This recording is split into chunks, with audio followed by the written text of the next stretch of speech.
हरे कृष्णा, राधे राधे। ओम श्री महालक्ष्मी नमः। मार्गशीर्ष अगहन महीने के गुरुवार को महालक्ष्मी का व्रत रखा जाता है और इस व्रत की कथा में एक गरीब और धर्मपरायण स्त्री का वर्णन है जो अत्यंत निर्धनता में जीवन जीती थी। एक दिन स्वयं देवी महालक्ष्मी ने बूढ़ी स्त्री का रूप धारण करके उसे एक व्रत विधि बताई। उस स्त्री ने पूर्ण श्रद्धा और भक्ति से व्रत किया, जिसके प्रभाव से उसकी दरिद्रता दूर हुई और उसका घर धन धान्य से भर गया। कथा में आगे बताया गया है कि घमंड में एक चूर रानी ने इस व्रत का अपमान किया, जिसके कारण उसे अपना राजपाट और वैभव खोना पड़ा। बाद में पश्चाताप करके जब उसने ये व्रत किया तो देवी की कृपा से उसे फिर से ऐश्वर्य की प्राप्ति हुई। तो ये कथा बताती है कि माँ लक्ष्मी केवल श्रद्धा और नियम से किए गए पूजन से प्रसन्न होती है।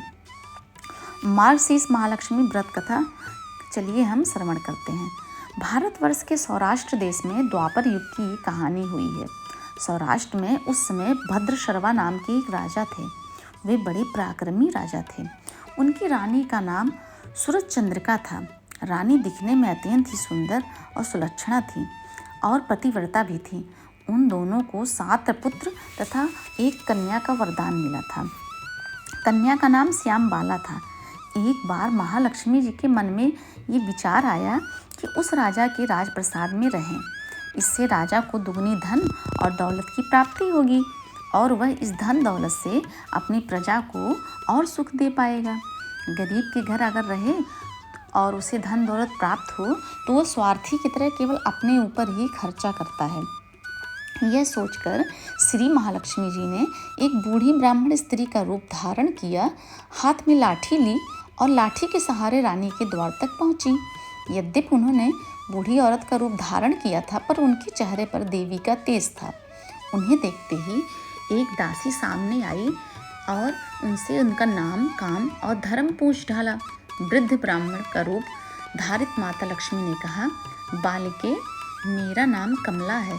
मेरे पति का नाम भुवनेश है। हम द्वारिका में रहते हैं। तुम्हारी रानी पिछले जन्म में एक वैश्य की पत्नी थी। वह वैश्य गरीब था। दारिद्र्य के कारण हर रोज घर में झगड़े होते थे तथा उसका पति रोज उसे मारता था। इन बातों से तंग आकर वह घर छोड़कर चली गई और वन जंगल में खाली पेट भटकने लगी। उसकी इस दुर्दशा पर मुझे बहुत दया आई। तब मैंने उसे सुख संपत्ति देने वाली श्री महालक्ष्मी की कथा सुनाई। मेरे कहने पर उसने श्री महालक्ष्मी का व्रत किया। श्री महालक्ष्मी प्रसन्न हुई, उनकी गरीबी दूर हुई, उनका घर संसार दौलत संतति संपत्ति से भर गया। बाद में पति पत्नी दोनों परलोक सिधारे। लक्ष्मी व्रत करने के कारण वह लक्ष्मी लोक में रहे। उन्होंने जितने साल महालक्ष्मी का व्रत किया उतने हजारों साल उन्हें सुख भोग मिला। इस जन्म में उनका जन्म राजघराने में हुआ है, परंतु वह श्री महालक्ष्मी का व्रत करना भूल गई हैं। उसे ही याद दिलाने में आई हूँ। बुढ़िया की बातें सुनकर दासी ने उन्हें प्रणाम किया तथा श्री महालक्ष्मी का व्रत किस तरह किया जाए इस बारे में माता से पूछा। श्री महालक्ष्मी ने माता ने दासी को पूजा की विधि तथा महिमा बताई। इसके बाद वह दासी माता को प्रणाम करके रानी को बताने अंदर चली गई। राज वैभव में रहते हुए रानी को अपने ऐश्वर्य का बहुत घमंड हो गया था। संपत्ति तथा अधिकार की वजह से वह उन्मत्त हो गई थी। दासी द्वारा बताई गई बुढ़िया की बातें सुनकर वह आप बबूला हो गई तथा वह राजद्वार पर आकर बुढ़िया रूपी महालक्ष्मी माता रानी पर बरस पड़ी। उन्हें ये मालूम नहीं था कि वह श्री महालक्ष्मी माता बुढ़िया का रूप धारण कर द्वार तक आई हैं, परंतु रानी का इस कदर रूखा बर्ताव देखकर और अपना अनादर देखकर माता ने वहाँ ठहरना ठीक ना समझा और वहाँ से चल पड़ी। रास्ते में उन्हें राजकुमारी श्यामबाला मिली। उन्होंने श्यामबाला को सारी बातें बताईं। श्यामबाला ने अपनी ओर और माता के द्वारा किए गए कृत्य पर बहुत क्षमा मांगी और माता को उन पर दया आ गई। उन्होंने श्यामबाला को श्री महालक्ष्मी व्रत के बारे में बताया। उस दिन अगहन मार्गशीर्ष माह का पहला गुरुवार था। श्यामबाला ने परम श्रद्धा से श्री महालक्ष्मी का व्रत रखा। फलस्वरूप राजा सिद्धेश्वर के सुपुत्र मालाधार से उसका विवाह हुआ। वह धन दौलत ऐश्वर्य वैभव से माला माल हो गई। पति के साथ ससुराल में आनंद से दिन बिताने लगी। इधर श्री महालक्ष्मी का माता रानी का प्रकोप हुआ। फलस्वरूप राजा भद्रशर्वा का राज्य एवं कारोबार नष्ट हो गया। यहाँ तक कि खाने के लाले पड़ गए। ऐसे हालात में एक दिन रानी ने राजा से निवेदन किया, हमारा दामाद इतना बड़ा राजा है, धनवान है, ऐश्वर्यशाली है, क्यों न उसके पास जाएं, अपना हाल उसे बताएं, वह जरूर हमारी मदद करेगा। इस पर राजा भद्रशर्वा दामाद के पास रवाना हुए। राज्य में पहुंचकर एक तालाब के किनारे थोड़ी देर विश्राम के लिए ठहरे। तालाब से पानी लेते आते जाते दासियों ने उन्हें देखा। उन्होंने विनम्रता से उनसे पूछताछ की। जब उन्हें मालूम हुआ कि वो रानी श्यामबाला के पिता हैं, तो दौड़ते हुए जाकर उन्होंने रानी को सारी बात बताई।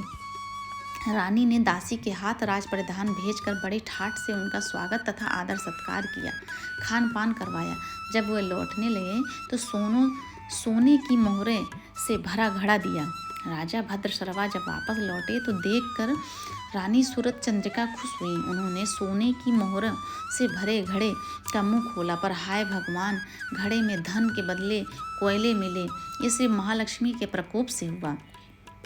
इस प्रकार दुर्दशा में और कई दिन बीत गए। इस बार रानी स्वयं अपनी कन्या के पास गईं। वह दिन अगहन मास का अंतिम गुरुवार था। श्यामबाला ने श्री महालक्ष्मी का व्रत किया, पूजा की और अपनी माता से भी व्रत करवाया। इसके बाद रानी अपने घर आईं। श्री महालक्ष्मी का व्रत रखने पर उन्हें अपना राजपाट, धन दौलत, ऐश्वर्य पुनः प्राप्त हुआ।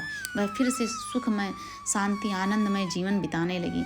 कुछ दिन बाद राजकन्या श्यामबाला अपने पिता के घर आई। उसे अपना घर देखकर सूरत चंद्रिका को पुरानी बातें याद आईं कि यही श्यामबाला ने अपने पिता को घड़ा भर कोयला दिया था और कुछ धन नहीं दिया था। इसी कारण श्यामबाला को पिता के घर आने पर उसका कोई आदर नहीं हुआ, बल्कि अनादर हुआ। पर उसने इस बात का बुरा नहीं माना। अपने घर लौटते समय उसने पिता के घर से थोड़ा नमक लिया।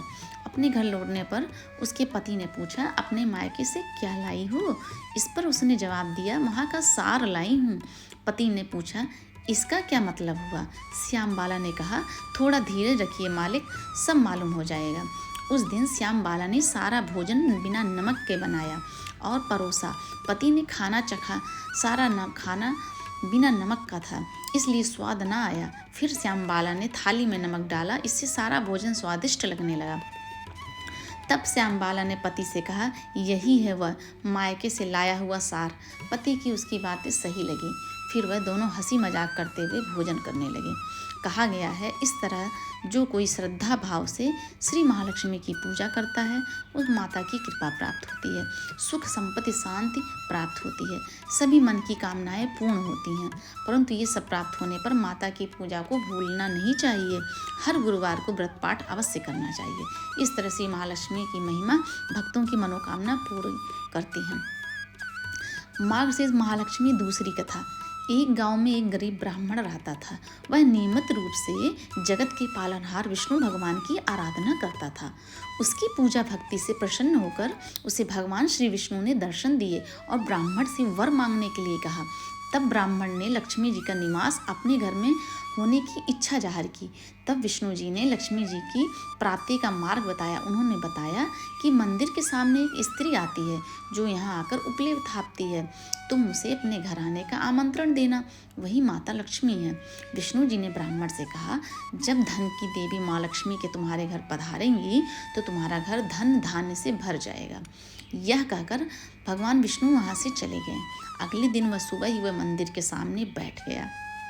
लक्ष्मी जी उपले थापने के लिए आई तो ब्राह्मण ने उनसे अपने घर आने का निवेदन किया। ब्राह्मण की बात सुनकर लक्ष्मी जी समझ गईं कि ये सब विष्णु भगवान के कहने से हुआ है। लक्ष्मी जी ने ब्राह्मण से कहा, मैं चलूंगी तुम्हारे घर, लेकिन इसके लिए तुम्हें महालक्ष्मी व्रत करना होगा।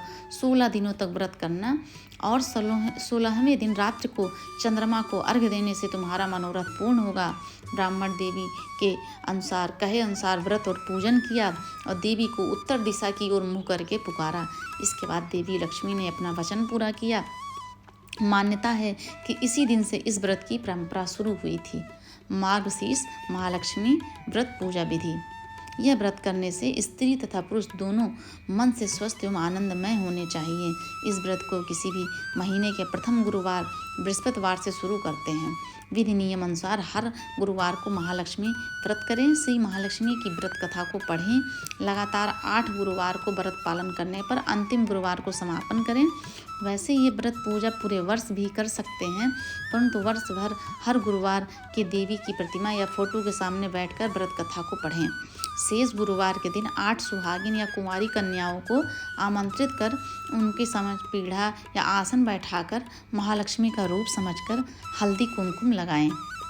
पूजा की समाप्ति पर फल प्रसाद वितरण करें तथा इस कथा की एक प्रति उन्हें देकर प्रणाम करें। केवल नारी ही नहीं, अपितु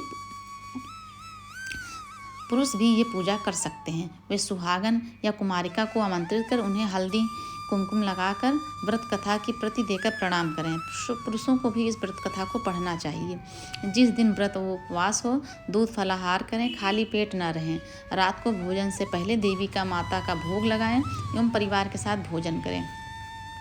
पद्म पुराण में यह व्रत गृहस्थ जनों के लिए बताया गया है। इस पूजा को पति पत्नी मिलकर कर सकते हैं। अगर किसी कारण पूजा में बाधा आए तो औरों से पूजा करवा लेनी चाहिए, पर खुद उपवास अवश्य करें। उस गुरुवार को गिनती में ना लें। अगर किसी दूसरी पूजा का उपवास गुरुवार को आए तो यह पूजा की जा सकती है। दिन रात में कभी भी की जा सकती है। दिन में उपवास करें तथा रात में पूजा के बाद भोजन करें। इस व्रत कथा को सुनने के बाद अपने आस पड़ोस के लोगों को, रिश्तेदारों को तथा घर के लोगों को बुलाएं तथा व्रत कथा को पढ़ते समय शांति तथा एकाग्रता बरतें। अगहन मार्गशीर्ष के पहले गुरुवार को व्रत शुरू करें तथा अंतिम गुरुवार को उसका समापन करें। अगर माह में 5 गुरुवार आए तो 5 गुरुवार को पूजा पाठ जरूर करें। इसी प्रकार महालक्ष्मी की कृपा आप सबको प्राप्त होती रहेगी।